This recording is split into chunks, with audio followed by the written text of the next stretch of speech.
हरिओम जी। कैसे हैं आप सब? अच्छे हैं, अच्छे ही होने चाहिए, यही मेरी प्रभु चरणों में प्रार्थना है। आज का मेरा टॉपिक है एकाग्रता ही परम तप है। आप पूछेंगे कैसे, तो मैं आपको बताऊंगी। गुरु द्रोणाचार्य पांडवों के और कौरवों के गुरु थे। द्रोणाचार्य जी ने अर्जुन को आशीर्वाद दिया था कि धनुर्विद्या में तुमसे बड़ा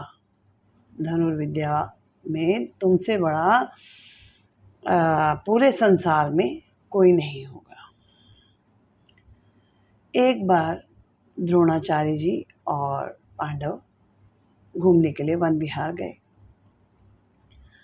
उनके साथ एक कुत्ता भी था, तो वो कुत्ता आगे आगे जा रहा था और भौंक रहा था। उसने वहाँ पर एक बालक को देखा। उसकी अजीब वेशभूषा वगैरह देख करके वो उस पर भौंकने लगा। तो उस बच्चे ने 7 बाण मारे, ऐसे तरीके से बाण मारे कि उसको कहीं चोट नहीं लगी और उसका भौंकना बंद हो गया। वो ऐसी अवस्था में लौट के वापस द्रोणाचार्य जी के पास आया। तो अर्जुन ने जब उसको देखा तो अर्जुन हैरान रह गया। अर्जुन ने वो कहा, धन्य है, धन्य है। उसने कहा, प्रभु आपने तो कहा था कि मेरे से बड़ा धनुर्धारी कोई इस संसार में नहीं होगा, ये कौन है? तो उन्होंने कहा चलो देखते हैं। द्रोणाचार्य जी आगे गए तो देखा वहाँ वो जो बालक है उसका नाम एकलव्य था। वो वहाँ बैठा जो है धनुर्विद्या का अभ्यास कर रहा है और वहाँ पर उनकी प्रतिमा बनी हुई है। किसकी? द्रोणाचार्य जी की। तो उन्होंने पूछा, पुत्र तुमने ये कहाँ से शिक्षा ग्रहण की? तो उसने कहा, मैंने आपसे शिक्षा ली। उन्होंने कहा, मैंने तो तुझे नहीं सिखाया। तो उसने उनको याद दिलाया कि एक बार मैं आपके पास आया था धनुर्विद्या सीखने के लिए, तो आपने तब राजकुमारों को ही मैं सिखाता हूँ ऐसा कह के मुझे सिखाने से मना कर दिया। लेकिन मुझे तो आपसे विद्या का लाभ लेना ही लेना था, तो मैंने एक प्रतिमा बनाई और नित्य प्रति मैं इस प्रतिमा के सामने बैठ के जो है अभ्यास करता था।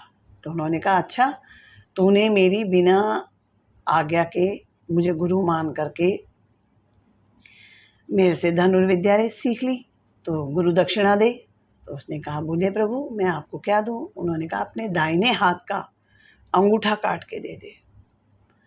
वो भी ऐसा महाबली बच्चा, इतना तेजस्वी, इतना समझदार, उसने क्या करा, तुरंत बिना एक पल गवाए अपना अंगूठा काट के द्रोणाचार्य जी के चरणों में रख दिया।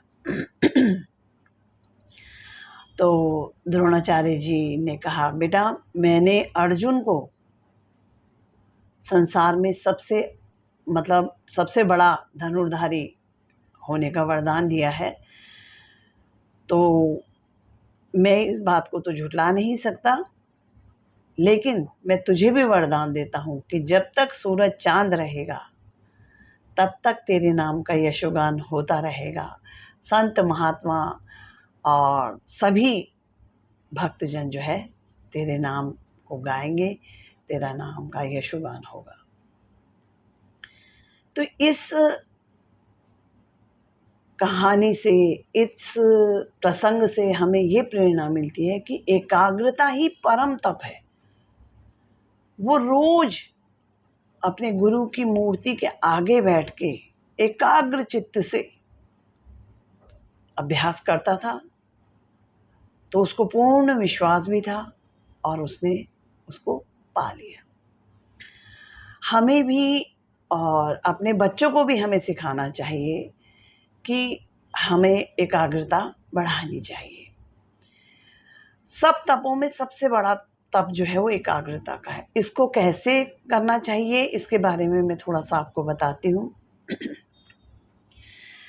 जैसे हम कोई एक कुचालक आसन, कुचालक मीन्स जैसे जिससे कंबल है या कोई मोटा वो कपड़ा है उसके ऊपर बैठ के मतलब इस आसन को करें।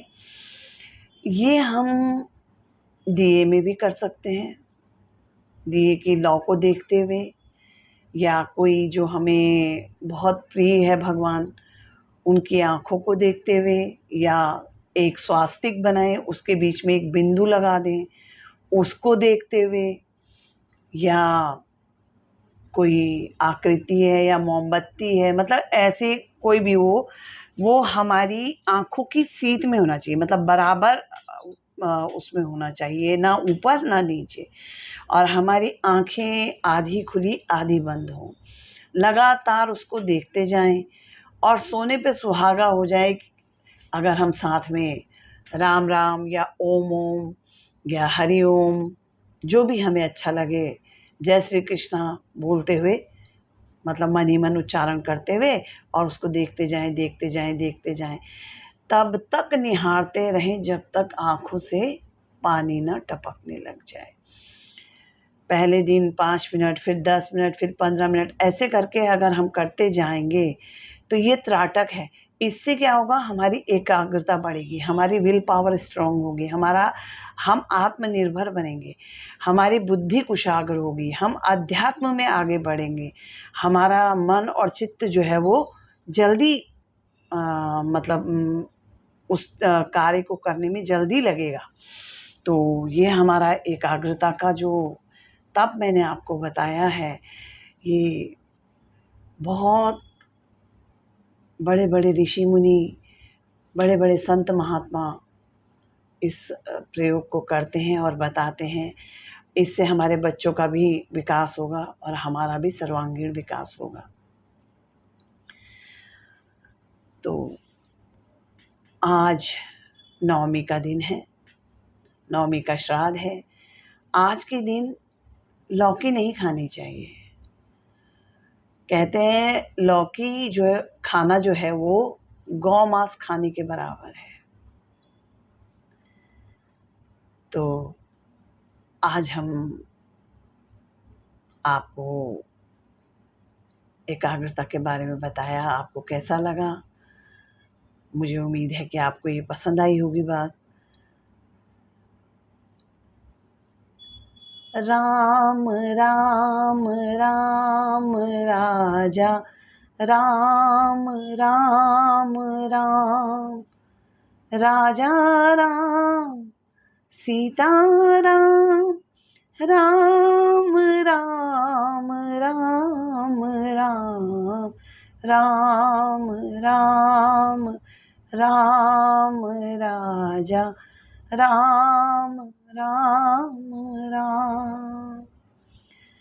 2 बार राम राम उच्चारण करने से 108 माला के मन के हो जाते हैं। आप पूछेंगे कैसे? हमारी जो वर्णमाला है उसके आधार पे रा म, र और आ की मात्रा म, तो ये जो है 2 बार बोलने से 108 माला होती है। और आपके हृदय में जो विराजमान राम तत्व है और मेरे हृदय में जो विराजमान राम तत्व है वह एक दूसरे को प्रणाम करता है, नमस्कार करता है। और आज की वीडियो यहीं तक, बाकी कल बनाएंगे।